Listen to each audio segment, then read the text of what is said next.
Capítulo 128 de Shingeki no Kyojin. Galera, eu queria ter gravado esse vídeo ontem, mas fiquei ocupado com os trabalhos da pós, mas pelo menos deixei o vídeo roteirizado para hoje e conseguir lançar não tão tarde assim.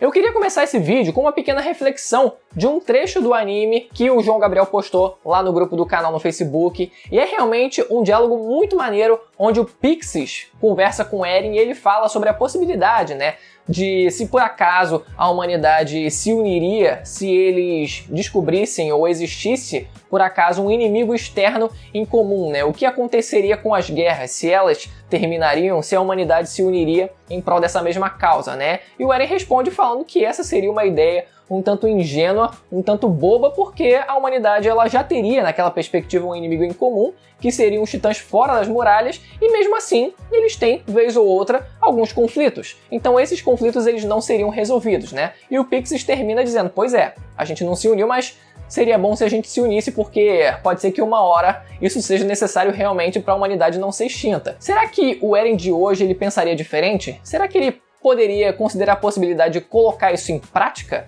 Será que ele realmente se colocaria como um inimigo em comum da humanidade para fazer com que a própria humanidade se unisse? E assim, numa tentativa de acabar com os conflitos, assim como citaram também o roteiro do Dr. Manhattan, que eu não li, me corrijam se eu estiver errado, mas por alto ele teria sido colocado como o inimigo externo, nesse caso, né, fazendo paralelo, para assim acabar com a Guerra Fria.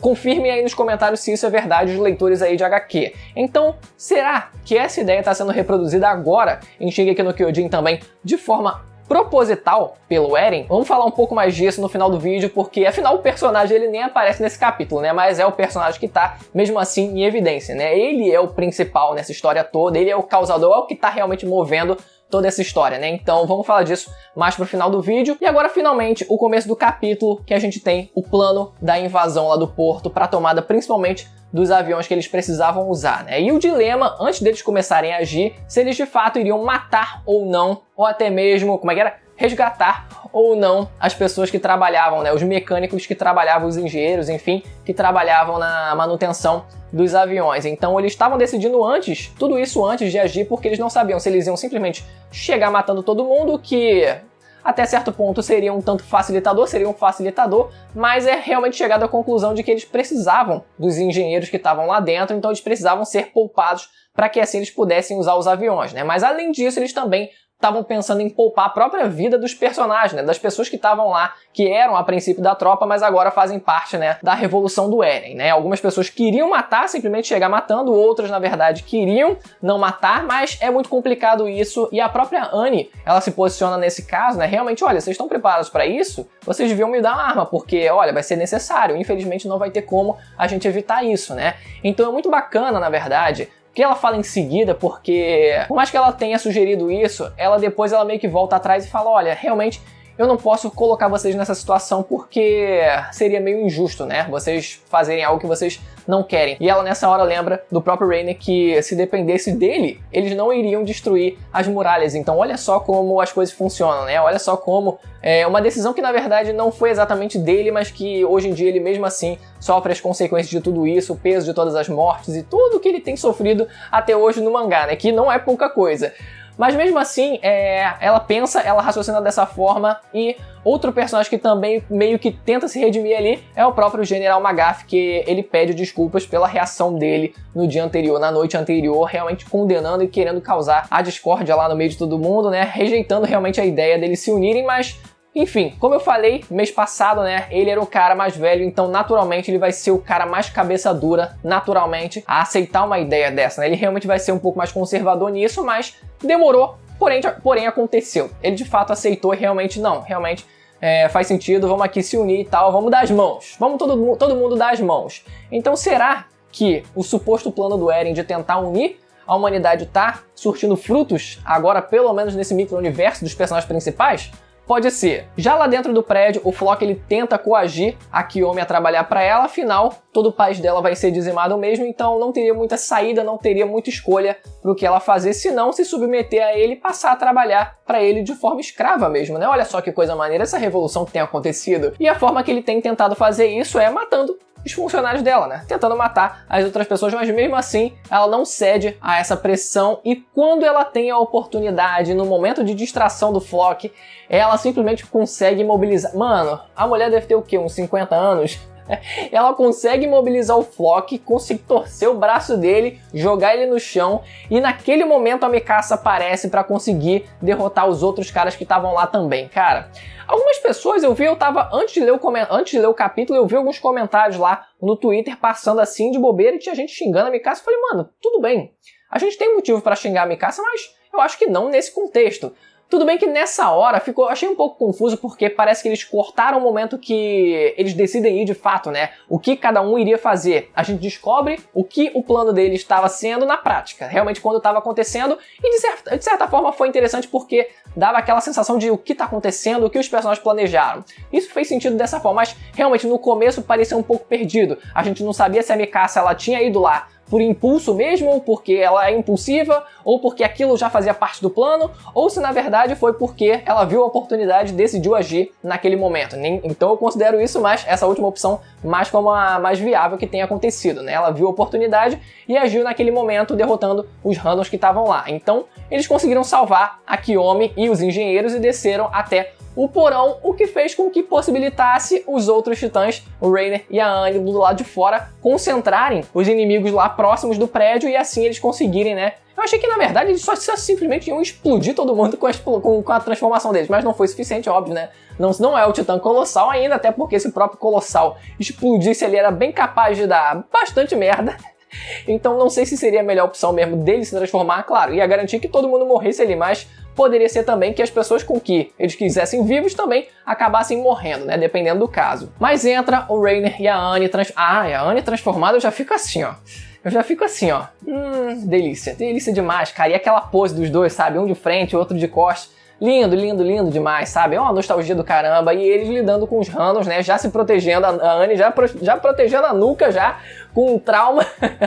com um trauma da primeira temporada, já protegendo a nuca, mas mesmo assim, né? Agora tem as lanças do trovão, que realmente são um problema grave, né? Se fosse só a lâmina, mano, ia ser muito mais fácil de resolver o problema deles, né? Mas tem que tomar agora um cuidado um pouco maior, afinal é muita gente. É como se tivesse um monte de mosca, um monte de abelha em volta de você e realmente é um problema. Mas eles estão lá conseguindo lidar com essa situação ao mesmo tempo que aparece o Armin e o Connie dando uma de doido. O plano deles naquela hora foi dar uma de doido pra cima do Flock falando: Flock, a gente tá atrás do quadrúpede. O quadrúpede matou o Jean, a gente tá correndo atrás dele. A gente precisa pegar o avião pra ir atrás dele porque eles foram pela água. Muito bom. Eu achei que foi muito bom essa pegada de dar uma de doida, porque sempre quando você coloca isso em prática, esse tipo de estratégia em prática, você não dá tempo do inimigo pensar direito. O próprio Flock, ele foi enganado a princípio por eles, falando tipo, tá, ele ficou meio assim, tá, beleza, não suspeitou que eles realmente tivessem se aliado ao inimigo, então não dá tempo do inimigo pensar naquele senso de urgência. Ele parece que vai só na onda, vai só no desespero, acaba aceitando porque, sei lá, né, vai que é e acaba cedendo. Então é uma estratégia muito boa até, que eles estavam tentando usar, mas não foi totalmente suficiente, né? Depois, quando eles vão até o avião lá que estava estacionado na água, eles acabam se deparando com duas figuras que já tinham aparecido em Shingeki no Kyojin, o tal de Samuel e o Das. Eu sei, eu também não lembrava, assim como vocês provavelmente não lembravam desses dois personagens, mas eu fui dar uma procurada, né? E realmente, pelo menos o Samuel, ele tava naquele contexto onde a Sasha ela tinha roubado um pedaço de carne, né? Logo antes do Colossal aparecer pela segunda vez, né? Quando teve o time skipzinho de 5 anos. O primeiro time skip de 5 anos, ela tá roubando carne e ele tava lá junto do contexto, lá conversando. Olha, você não é pra roubar carne. Não, mas enfim, depois a gente divide a carne e tal, não sei o que. Eu vou guardar aqui a carne pra gente no final. E no fim isso nunca aconteceu, sabe? É meio chato a gente não lembrar dos personagens nessa hora, mas depois que eu lembrei do personagem, sabe? Por mais que fosse um random qualquer ali naquela hora, se você colocar em perspectiva dos personagens, era um colega deles. Eram colegas de turma que, por mais que não fossem ultra próximos, ultra amigos, cara, mas fazia parte da mesma turma. Então, pra eles, dá uma sensação de nostalgia, dá uma sensação de realmente de saudosismo, de caraca, mano, a gente fazia parte da mesma turma, olha só, é como se fosse um colega de infância mesmo, praticamente, né? Um colega de turma é quase isso. Então agora eles estão em lados opostos nessa história toda e é de fato muito difícil para todos eles aceitarem isso. porque foi uma mudança muito brusca que aconteceu deles agora estarem nesses dois lados opostos, e aí rola a merda toda. O cara, ele vê lá, tipo, caraca, mano, eles são realmente inimigos, vou tentar aqui dar uma disfarçada, dar um migué aqui, caraca, pra tentar ajeitar o detonador pra explodir esse navio, pra eles não conseguirem pegar, tipo assim, não, ele também dá uma de doido, abaixa assim, começa a mexer ali no detonador assim, como se ninguém estivesse olhando, mas mesmo assim, os caras estão vendo ali, caraca, mano, tá com um detonador, vai explodir o navio, e aí a merda vai pro ventilador. O Armin tenta fazer alguma coisa, tenta se aproximar pra tirar ele de lá e leva um tirão na cara, gente. Eu sei que ele tem poder de regeneração, isso obviamente vai ser usado, o Armin ele não vai morrer, é capaz até, não sei se ele vai se transformar, eu acho que ele não vai se transformar não, vai só ativar a regeneração mesmo, mas mesmo assim, é muito bizarro, tu vê o cara, tu vê qualquer pessoa, uma pessoa que tu conhece assim, com o rosto desfigurado, vindo na sua direção e impedindo você, ao mesmo tempo que o contexto já é estranho, por ser, como eu falei, algo repentino de tudo ter mudado em tão pouco tempo, você vê um cara vindo na sua frente com o rosto desfigurado daquela forma, dá um medo muito maior ainda nos personagens, né? Então, foi algo bizarro por todo esse contexto, e depois que acontece isso, o próprio Connie decide agir e consegue tirar a arma do segundo random lá, e aí acaba atirando no Samuel e morre também os dois, cara. Atira no Samuel e no tal do Dust também. E morrem os dois, cara. É foda isso, porque eles eram personagens que não queriam matar os outros, mas eles tiveram que matar de uma forma até bem fria. Não foi tipo assim, lançando uma lança do trovão e explodindo de longe. Foi ali na cara mesmo. Foi um tiro realmente a queima-roupa que eles deram praticamente nos caras. Então realmente é foda isso. Ao mesmo tempo que quando a gente teve, por exemplo, aquele arco lá onde eles tinham que lutar contra humanos, mas eram humanos que eles não conheciam tão a fundo assim, né? Lá dentro quando o Eren ele foi sequestrado, né? E teve todo o lance com a história e tal, lá dentro da caverna, eles estavam também lutando contra humanos e foi de fato algo difícil para eles aceitarem, para eles digerirem, mas agora é mais ainda, por mais que eles já tenham matado humanos antes, mas agora eram pessoas que eles conheciam de fato, eram colegas de turma, então tem esse peso em dobro aí em cima deles, sabe? E é complicado, é muito complicado isso.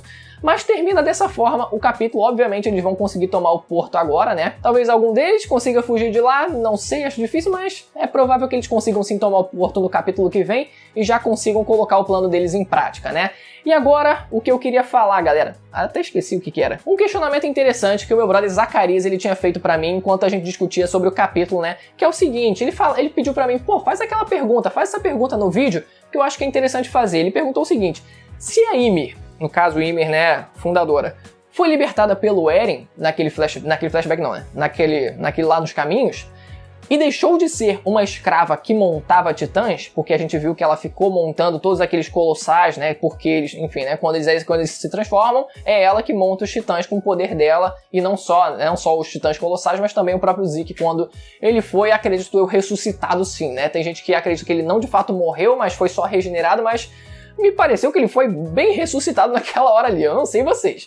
Mas continuando a pergunta, como eles ainda conseguem se transformar em titãs se a própria Ymir que montava esses titãs, né? Só lembrando que, a princípio, em tese pelo menos, é ela que sempre monta os titãs quando alguém se transforma, né? Como a gente viu com os colossais, quando os colossais eles foram transformados para servirem de muralha, né? Para as 3 muralhas. Então, acredita-se que, de fato, ela, toda vez que alguém se transforma, ela que monta os titãs. Só que aí que tá.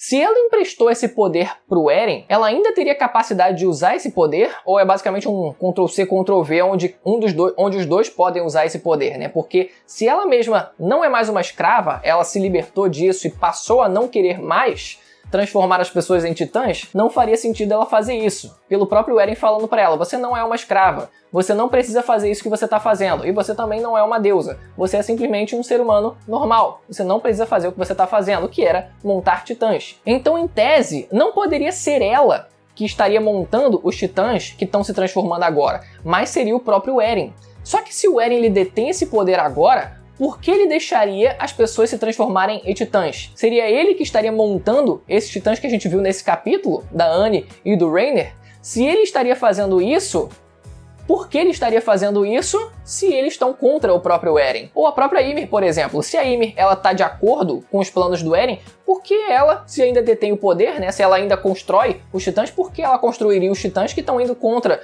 o próprio Eren?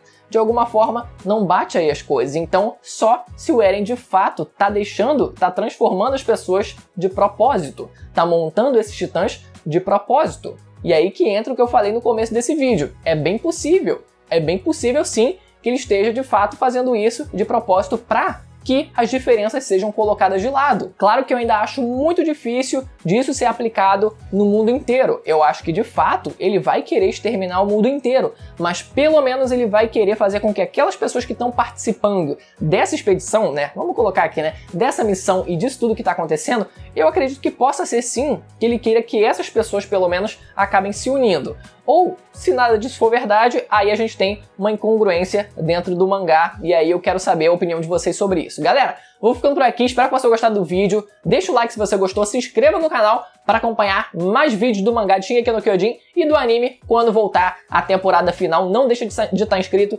e ativar o sininho para receber as notificações, beleza? Até a próxima, tchau!